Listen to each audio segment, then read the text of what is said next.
నాలుగు ఊర్లకి rice bags పంపించడం జరుగుతూ ఉంది.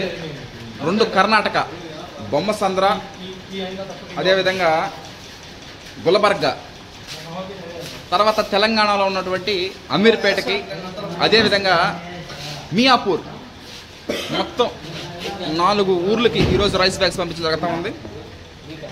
నవతార్ రోడ్డు ట్రాన్స్పోర్ట్ ద్వారా 3 ఊర్లకి, 3 ఊర్లు అంటే బొమ్మసంద్ర, గుల్బర్గ, అదేవిధంగా తెలంగాణలో ఉన్నటువంటి అమీర్పేటకి ఏపీఎస్ఆర్టీసీ లాజిస్టిక్స్ ద్వారా హైదరాబాద్లో ఉన్నటువంటి మియాపూర్కి రైస్ బ్యాగ్స్ పంపించడం జరుగుతూ ఉంది ఈ రోజున. Okay, thank you.